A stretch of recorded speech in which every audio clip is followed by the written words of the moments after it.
Marseillais, on ne gagnera pas tous les matchs avec la manière. Et je vais vous dire un truc, il y a 2 mois en arrière, cette rencontre, on la perdait. Victoire de l'OM 2-0, doublé d'Aubameyang, qui nous a sorti d'un match piège avec 2 buts de renard des surfaces, vraiment. Un immense respect à Aubameyang, et on va même aller au-delà. Il est exceptionnel, il est incroyable. Parce que ce deuxième but qu'il va chercher en fin de match, alors qu'il est carbo, Gasset à la volonté de le laisser sur le terrain parce que c'est Aubameyang, qu'à tout moment il peut scorer. Je le savais qu'après sa reprise déviée par Lafont, il allait la mettre au fond des filets au premier poteau. Avec son adresse et sa confiance et sa condition physique qui est de retour parce qu'il enchaîne tous les 3 jours. Alors oui, Marseillais, on a connu quelques frayeurs dans cette deuxième mi-temps, mais rien de fou non plus. On a été dans le dur pendant 20 minutes. Pourquoi? Pour des raisons physiques avant tout. D'ailleurs, Gasset a voulu renforcer le milieu de terrain avec l'entrée de Onana. Pour moi, ça n'a pas été judicieux. Parce qu'Onana, je n'ai pas aimé du tout aucun apport, que ce soit avec le ballon et sans le ballon. C'est très faiblard comme joueur. Il a choisi de commencer le match en 4-3-3 avec le trio d'attaque qui est en forme. Ndiaye en faux neuf, Aubame plutôt côté gauche et Sarr sur le côté droit. Milieu de terrain, Verretou, Harit, Gueye. Et derrière, il y avait Garcia qui avait sa chance aux côtés de Balerdi, Mbemba et Meite, latéral droit. Notre milieu de terrain était au-dessus du milieu nantais en première période. Il y avait une grosse supériorité marseillaise avec un très bon Pape Gueye. Gasset l'adore, il a dit en conférence de presse avant-hier parce qu'il a beaucoup observé le Sénégal en tant que sélectionneur de la Côte d'Ivoire. Sénégal qui était le grand favori pour gagner l'édition. Et je vous ai dit, Gueye pendant la Coupe d'Afrique, c'était le meilleur milieu de terrain au Sénégal et voire du continent. C'est plus le même depuis son prêt à Séville. On a mis de côté ce qui se passait au vu de sa prolongation de contrat. On ne sait pas encore s'il va prolonger, rien n'est perdu. Mais ça fait souffler Kondogbia. Et c'est un peu le même profil de joueur. Après, il n'a pas voulu les mettre ensemble en deuxième mi-temps parce que c'est 2 gauchers, je pense. Et au milieu de terrain, ça peut poser quelques problèmes côte à côte. Gueye a touché beaucoup de ballons. On sent qu'il est différent, qu'il a pris en assurance, en aisance. Il n'a eu aucun déchet balle au pied. Il a tenté une frappe. C'est signe que c'est un joueur qui ose beaucoup plus. Parce que je me rappelle sous Sampaoli, les 6 premiers mois, c'était pas bon du tout. Donc on est content. C'est un atout de poids pour cette fin de saison. Parce que Dieu sait qu'on va enchaîner les matchs tous les 3 jours. Des grosses rencontres en Ligue 1. Certainement en quart de finale européen. Et Gueye sera important. Ounahi, c'est un remplaçant. On ne peut pas compter sur lui dans le 11 de départ. Onana, c'est pareil. Il y aura le retour de Rongier. Donc on est armé dans l'entrejeu. Verretou a fait un match moyen, correct. Moins bon que d'habitude, j'ai trouvé. Harit, j'ai bien aimé. Même s'il a toujours cette fâcheuse tendance à toucher trop le ballon, à pas jouer en première intention. Mais il a réussi à... Enfin, il a eu la chance aussi d'avoir eu beaucoup de liberté en première mi-temps. Il s'excentrait parfois côté gauche, parfois côté droit. Et puis il a été à l'aise techniquement, avec le ballon très agile. Il a fait du Amin Harit, ce qu'il savait faire. Très bon Ismail Assar qui fait partie des 4 tops du match. Vraiment, c'est plus le même ce joueur. Quelle combativité. Vous avez vu sur le deuxième but, c'est lui qui fait le repli défensif. Il gagne ce duel à l'épaule. Et ensuite, il y a Kondogbia qui fait ce centre pour Aubameyang qui fait la différence ensuite. Un Sarr impressionnant physiquement, athlétiquement, qui fait oublier Under depuis quelques matchs. Il n'y a pas photo même, j'ai envie de dire. C'est un danger permanent. C'est dommage qu'en deuxième mi-temps, l'OM était moins porté vers l'avant. Même les contre-attaques, on les a mal négociées. Les rares qu'on a eues. Je me rappelle en deuxième mi-temps, Kondogbia qui rate sa transmission pour Aubame, qui fait un appel en profondeur. Balerdi aussi, quelques déchets. Enfin, un seul, du moins, que j'ai en tête. Donc on a moins vu Sarr avec le ballon. Mais en première mi-temps, il a été très bon à l'origine du premier but. Ce super travail de fixation et ce centre pour les poteaux où Aubameyang était là pour saisir l'erreur de Lafont. Un but de renard de surface. Grâce au travail d'Ismail Assar. Donc bravo Sarr, vraiment, t'es un des hommes forts de l'OM en ce moment. On n'en parle pas assez. Mais avec Aubameyang, ouais. Ndiaye a été un peu plus discret que d'habitude. Il fait un match correct. Il a été moins servi aussi, il faut dire. Il a été peu servi. Il a été sorti à l'heure de jeu. Le match de Garcia, j'ai pas aimé. Bon, après, c'est pas étonnant, les gars. Il vient de Young Box de Berne. On l'a acheté pour 3 paquets de cigarettes. Voilà, c'est un remplaçant, un super sub. Mais il y a une différence quand même entre lui et Quentin Merlin. Balerdi, ça a été propre ce soir encore. Balerdi, quasiment un sans faute. Et Mbemba, exceptionnel. Dans les 4 tops du match. Il a tenu en laisse Simon en deuxième mi-temps. Lui qui était très dangereux en première. Et heureusement quand même qu'il était là en première mi-temps aussi, Mbemba. Parce qu'il a fait quelques festivals aussi, hein. L'attaquant du Nigeria, c'était le seul danger des Canaries en première mi-temps.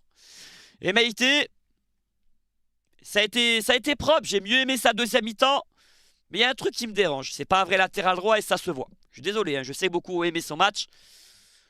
J'attends le retour de Klose avec impatience. Parce que Murillo est blessé jusqu'à la fin de saison. Mais bon, vu le match quand même qu'il fait, Meïté, ça sera le pendant de Klose en cas de blessure ou en cas de turnover. Voilà. C'est déjà pas mal du tout. C'est une bonne pioche, hein, Babo Meïté. Donc mes 4 tops pour résumer. Aubameyang premier. Deuxième, je vais mettre Sarr. Troisième, Mbemba. Quatrième, je mets Amin Harit. Personnellement, hein, je mets pas Meïté. Voilà, c'est mon point de vue. Ouais, c'est ça. Mes 4 tops. Les flops, j'en ai 2. Garcia et l'entrée de Onana. Rien d'autre à signaler. Lopez fait une belle parade en fin de mi-temps sous la frappe de Sissoko sous la barre, même si je sais qu'il nous a mis en difficulté sur une relance risquée en deuxième qui aurait pu coûter cher, hein. Merci le retour de Kondogbia qui était rentré quelques secondes avant. Bon, Kondogbia qui fait une entrée d'ailleurs décisive, hein, parce que c'est lui qui fait ce centre pour Aubameyang au deuxième poteau. On va en parler d'Aubameyang encore et encore parce que il fait plus que ce qu'on lui demande là, les gars. Eh oui, même un attaquant qui est payé 700 000 € par mois, marquer autant de buts, être autant décisif depuis quelques mois, ben on l'aurait... Il y aurait beaucoup de clubs qui paieraient 700 000 € par mois au Aubameyang, des clubs concurrents à l'OM, hein, même s'ils ont un peu moins d'argent, ils sauteraient sur l'occasion, ils prendraient ce risque pour un tel apport offensif. Non, Aubameyang, c'est un tueur. Il a retrouvé son efficacité, sa détermination. Et aussi, je me rappelle d'une combinaison d'un 1-2 avec Amin Harit exceptionnel en première mi-temps, où il remise d'un extérieur du pied, c'était bien joué. Ensuite, le centre d'Harit est contré par un Nantais. Il y avait Ndiaye ou Sarr au point de pénalty, qui était proche de mettre le ballon au fond des filets. Donc match géré par l'OM, match sérieux. On gagne grâce à la classe d'Aubameyang. Ça aurait pu tourner différemment, ça aurait pu faire un partout. Encore une fois, ce genre de match, on le perdait il y a quelques mois. Là, on l'a gagné. Bon, faut se calmer, hein. Nantes a eu quelques occasions. On a eu quelques frayeurs, mais ça va quand même. Ça va. On a tenu défensivement. Notre charnière Balerdi, Mbemba, impeccable. Et au final, hein, c'est 3 points assez logiques. Donc voilà, pour résumer les joueurs individuellement, pour résumer le match collectivement, on ne gagnera pas tous les matchs, les amis, avec la manière. Ça aussi, il faut se le dire. Il faut être un peu indulgent. Il y a eu de la fatigue en deuxième mi-temps. On va encore serrer les dents pendant une semaine. Bon, à Villarreal, je ne sais pas ce que Gasset a en tête dans sa compo de départ. Est-ce qu'il va faire souffler certains joueurs comme Aubameyang? Les gars, on va se dire une vérité. Qu'est-ce qu'il faudra faire à Villarreal? Être solide derrière avant tout. Donc, est-ce que tu as besoin d'Aubameyang? Est-ce que tu as besoin de Ndiaye? Pourquoi pas mettre Moumania d'entrée de jeu? Bon, il a fait une entrée combative. Il a pesé, il a fait aussi des mauvais choix dans les derniers gestes, Moumania. Sur 2-3 situations en fin de match. Il faudra mettre Kondogbia, Veretout dans l'entrejeu jeudi, c'est indispensable par contre. Hein. Je ne veux pas voir Unai ou Onana, mais il le fera agacer, évidemment. Il mettra Merlin, Klose, on verra s'il sera de retour et il gardera Balerdi et Mbemba, évidemment. Donc il y a un doute, est-ce qu'il va remettre Ismaïla Sarr, à votre avis? Parce que je me dis, est-ce qu'il a besoin de souffler avant le match à Rennes, qui va être capital, les gars? Je répète, hein, comme l'avait dit Steve, supporter of Marseille, dans son débrief que je salue, les gars, faudra le gérer ce match à Villarreal. Si on perd 1-0, 2-0, c'est pas grave, c'est pas un drame. Alors j'espère qu'on va pas encaisser un but d'entrée de jeu, hein. Ça pourrait créer la panique, mais le plus important, c'est de se qualifier jeudi. Donc ça veut dire ce que ça veut dire. Est-ce que Sarr doit être titulaire jeudi? Il y a un match dimanche, capital à Rennes. Parce que là, on est bien, on va parler de l'aspect comptable maintenant. Après avoir parlé du match, des joueurs individuellement. On est à 3 points du 4e Lille. D'accord, c'est resserré. Mais il y a un calendrier énorme qui nous attend. Donc les prochains matchs, si on les perd, ben, l'écart va se recreuser. Et derrière, il restera 6 ou 7 matchs, hein, pas plus. Ça va aller vite. Je ne sais pas si on pourra finir 3e. Mathématiquement, par exemple, c'est peut-être un peu tard. On est à 6 points de Monaco, 7 de Brest. Parce que la série négative, elle a été affreuse, les gars. Le nul contre Metz, la défaite à Lyon, à Brest. Oh là là là là. Il y a eu 1 ou 2 défaites de trop où Gattuso aurait pu sauter avant. Merci Benarcia, hein, qui a été le premier homme à choisir Jean-Louis Gasset. C'est lui-même qui l'a reconnu en conférence de presse avant-hier. Donc il faut le souligner. Et donc je disais pour jeudi, si Sarr ne joue pas, on peut mettre qui? Dans ce 4-3-3, Luis Enrique. J'oublie pas quelqu'un là. Non, il n'y a personne d'autre. Il n'y a personne d'autre. Ou Aubameyang, mais je le fais souffler. Je mettrai Ndiaye, Mumbagna. Ouais, mais non, si tu joues en 4-3-3, c'est Mumbagna ou Ndiaye. Sur un côté, ça va pas l'un ou l'autre. Ou alors tu joues en 3-5-2 avec Mumbagna à côté d'Ndiaye. Bon, les deux systèmes peuvent convenir. Encore. Si Klose est de retour, on peut mettre Merlin à gauche, Klose à droite et dans l'axe, Meïté, Balerdi, Mbemba. Tout dépend des absences pour jeudi. Jean-Louis Gasset, si tu m'écoutes, à toi de voir. Tout dépend de l'effectif que tu as à disposition. Mais indispensable de mettre Kondogbia et Veretout côte à côte. Et si on joue en 3-5-2, quoique non, dans les deux systèmes, il y aura Amin Harit également. Qui lui souffle pas. Harit, il enchaîne les matchs. Mais on retrouve un très bon Amin Harit. Moi, le premier dans mes précédents débriefs, je ne l'ai pas assez souligné, mais c'est une vérité. C'est clair, je le reconnais. Donc allez, je vais m'arrêter là dans ce débrief. L'essentiel a été assuré, les 3 points. Match, bonne première mi-temps, j'ai trouvé première mi-temps très correct. La deuxième a été moins bonne. Quelques frayeurs. On ne gagnera pas tous les matchs avec la manière. Aubameyang, grâce à sa classe internationale et son côté renard des surfaces, nous sort d'un match piège à lui tout seul. Voilà comment résumer la rencontre, tout simplement.